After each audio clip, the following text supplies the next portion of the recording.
वंदे मातरम students, welcome to my class of English spoken. आज हम लोग सीखने वाले हैं कि इंग्लिश स्पोकन जब अपन करते हैं तो वर्ड्स को कैसे रीड किया जाता है, कैसे पढ़ते हैं by the method of Montessori. Montessori method क्या होता है?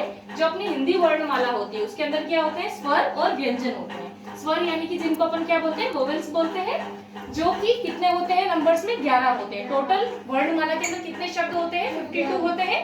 तो 11 तो अपने कितने होते हैं, वोवेल्स होते हैं यानी स्वर होते हैं, और व्यंजन कितने होते हैं आपके, कॉन्सोनेंट्स कितने होते हैं, 41 होते हैं। ठीक है, तो इस तरीके से चलता है। अब स्वर और व्यंजन में अंतर क्या होता है? स्वर वो होते हैं जिनका उच्चारण करने के लिए, जिनका प्रोनाउंसिएशन करने के लिए आपको किसी और स्वर की या किसी और की वर्ण की जरूरत नहीं पड़ती है। जबकि व्यंजन जो होता है उसका उच्चारण करने के लिए आपको किसकी जरूरत पड़ती है? व्यंजन के उच्चारण में आपको एक और क्या करना होता है, जो स्वर होता है उस स्वर की साथ में आवश्यकता पड़ती है, एक और आपको कोई वर्ड जोड़ना होता है। तो अब अपन इसको देखेंगे किस तरह से किया जाता है। जैसे कि अ है ना, हिंदी का ये हिंदी वर्णमाला के अक्षर लिखे हुए सारे अ से लेके य तक। अब अ है, अ के लिए इंग्लिश में क्या आता है आपको पता है ना? ए, या तो ए लिखेंगे या फिर यू लिखेंगे। वैसे आ के लिए क्या आता है बताओ? Double A. वैसे ई के लिए क्या आता है? ई के लिए कभी कभी ई भी आता है और कभी कभी आई भी आता है, कभी कभी डबल ई आता है और कभी कभी वाई भी आता है। ठीक है, क्या क्या आता है बोलेंगे वापस मेरे साथ में? डबल ई, आई भी आता है और वाई भी आता है। ठीक है, ये किसके लिए आता है? ई और बड़ी ई के लिए। Yes ma'am. के लिए क्या आता है आपको पता ही है। अब ये यू जो होता है ना, ये किसी भी वर्ड के बीच में जब होता है तो अपन इसको ऊ पढ़ते हैं। लेकिन ये ऊ जो होता है, ये यू जो है, ये अगर वर्ड के स्टार्टिंग में होता है तो इसको क्या पढ़ा जाता है? अ। वैसे री के लिए क्या होता है? एच आर आई, ये भी होता है, आर ई भी होता है और आर वाई भी होता है। ठीक है, वैसे ए और आई के लिए क्या होता है? तो ए के लिए कभी कभी ए भी आता है नॉर्मल, कभी कभी ई भी आता है। ई फॉर एलिफेंट होता है ना, तो उसके लिए क्या होता है? ए हो गया। और आई के लिए क्या आता है? ए आई, इसको पढ़ते हैं आई। ठीक है, ये होता है। तो जैसे ही ये सारे वर्ड्स आपको दिखाई देते हैं, जब भी आप स्पोकन करते हैं तो उस समय पे आपको क्या करना होता है?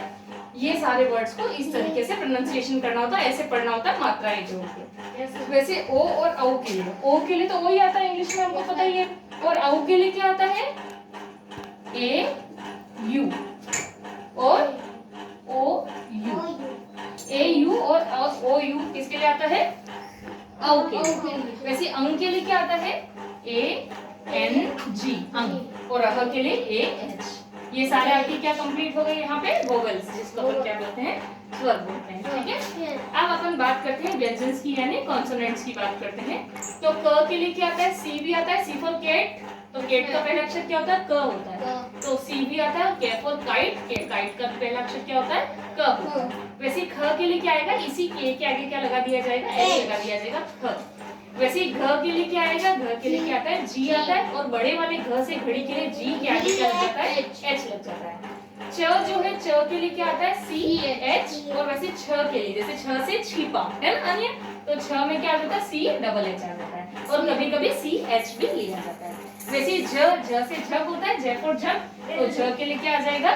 जे भी आता है। और जी फॉर गर्ड, ये घ के लिए आता है, यानी झ के लिए और घ के लिए दोनों के लिए क्या आ सकता है? जी आ सकता है।